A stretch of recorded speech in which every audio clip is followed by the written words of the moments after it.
ஜல்லிக்கட்டு போட்டிகளுக்கு புதிய கட்டுப்பாடுகள். தமிழக அரசு வெளியிட்ட முக்கிய வழிகாட்டு நெறிமுறைகள். பொங்கல் பண்டிகையை முன்னிட்டு ஜல்லிக்கட்டு போட்டிகளை பாதுகாப்பாக நடத்த தமிழ்நாடு அரசு புதிய வழிகாட்டு நெறிமுறைகளை வெளியிட்டுள்ளது. மாவட்ட ஆட்சியரிடம் முன்கூட்டியே அனுமதி பெறுவது கட்டாயம். அனுமதி இல்லாமல் ஜல்லிக்கட்டு உள்ளிட்ட எந்த போட்டிகளையும் எங்கும் நடத்தக்கூடாது என அரசு தெளிவாக அறிவுறுத்தியுள்ளது. மதுரை மாவட்டத்தின் அலங்காநல்லூர், பாலமேடு, அவனியாபுரம் போன்ற உலக புகழ்பெற்ற ஜல்லிக்கட்டு போட்டிகளை தொடர்ந்து மதுரை, திண்டுக்கல், தேனி, சிவகங்கை, திருச்சி உள்ளிட்ட தென் மாவட்டங்களில் அடுத்த மாதம் நடைபெறவுள்ள போட்டிகளுக்காக காளை உரிமையாளர்கள் தீவிரமாக தயாராகி வருகின்றனர். இந்த நிலையில் போட்டிகளில் பங்கேற்கும் காளைகளுக்கு எந்தவித பாதிப்பும் ஏற்படக்கூடாது என்பதை உறுதி செய்ய அனைத்து முன்னேற்பாடுகளையும் மேற்கொள்ள வேண்டும் என அரசு அறிவுறுத்தியுள்ளது. காளைகள் துன்புறுத்தப்படக்கூடாது.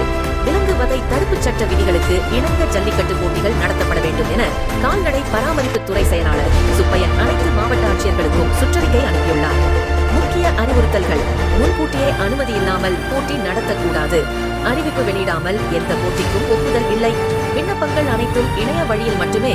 விண்ணப்பிக்கும் போதே காப்பீட்டு ஆவணங்கள் கட்டாயம். போட்டிக்கு முன்பே அனைத்து பாதுகாப்பு ஏற்பாடுகளும் நிறைவு செய்யப்பட வேண்டும். போட்டி நடைபெறும் இடங்களில் கால்நடை மருத்துவ குழுக்கள் தயார் நிலையில் இருக்க வேண்டும். தேவைப்படும் காளைகளுக்கு உடனடி மருத்துவ சிகிச்சை வழங்கப்பட வேண்டும். மேலும் போட்டி களத்துக்குள் வீரர்கள் தவிர மற்ற யாரும் அனுமதிக்கப்பட மாட்டார்கள். இந்த விதிகளை கடைபிடிக்க செய்வது காவல்துறையின் முக்கிய பொறுப்பு என தெரிவிக்கப்பட்டுள்ளது.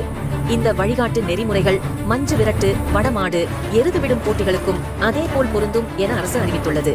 பாரம்பரியத்தையும் பாதுகாப்பையும் ஒன்றாக காக்கும் இந்த விதிமுறைகள். மேலும் முக்கிய செய்திகளுக்கு தமிழ் நியூஸ் கேட்வே சேனலை சப்ஸ்கிரைப் செய்யுங்கள். வீடியோவை லைக் அண்ட் ஷேர் செய்ய மறக்காதீர்கள்.